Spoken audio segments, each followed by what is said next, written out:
During the Second World War, on 14th February 1942, 11 medical students lost their lives to Japanese air bombardments.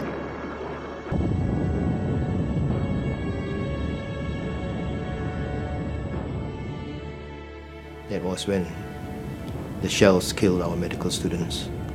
All because we had to bury one of our medical students, Yung Tat-sin. Yung Tat-sin, the secretary of the medical college, had been severely injured when a bomb landed on Tan Tock Seng Hospital. That night, he was brought back to the General Hospital for emergency surgery.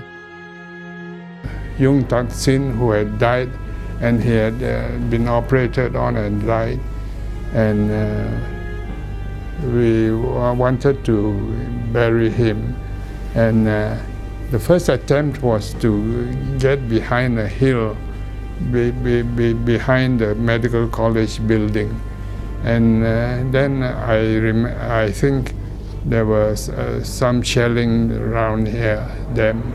So they took the body back and the cortege back to the college building. As dusk fell, the students made another attempt at burying their friend. Tat-sin's body being wheeled out from the main college, the main medical college building, to what was an area of there were some slit trenches which had been dug up just in case. I mean, they were not very deep, about 2 to 3 feet. It was a very simple service. There were several, almost multi-denominational. Definitely I remember a pastor there around that time. I remember seeing an old friend, Dr. James Hannum, who was a pharmacist.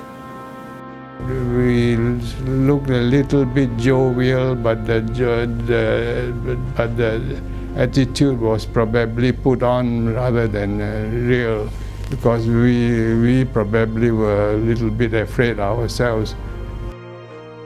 We were all by the gravesite, which was a piece of vacant land, opposite the College of Medicine.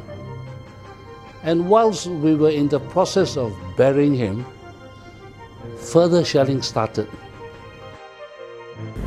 Instead of just putting the body on one of the slit trenches and covering it up and burying it, we began to dig a little bit deeper.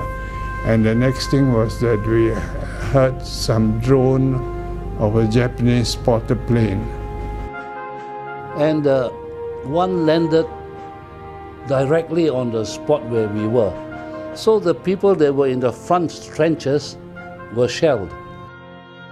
I tried to cover my ear. My left hand got into my left ear, covered my left ear, but my right hand missed my left ear, my right ear. And then I felt myself, there was some blood on my hand down there. My left hand was all right, but my right hand was blood. So I told myself, well, Yo Sangan, this is the time to move, get out of it. So I took myself, got myself up, and tried to suggest to the fellow next to me to move. And then I pushed, and I tried to push him, and he was very, very quiet. I told Emil Baptist, that we better run for it. But when I looked at Emil Baptist, he was quiet, he had no movement. There was not a single drop of blood from his body, but Emil Baptist was dead. Emil Baptist was dead. And many of the medical students were there.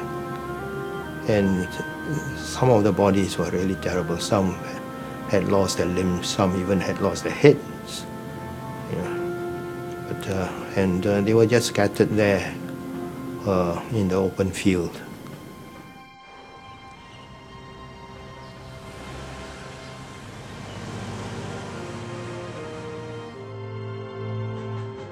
This bronze plaque was erected from funds raised by the Medical College Union in memory of these students who perished. It was first unveiled at the Harrower Hall on 22nd October 1948. In 1987, the plaque was relocated to the newly refurbished College of Medicine building.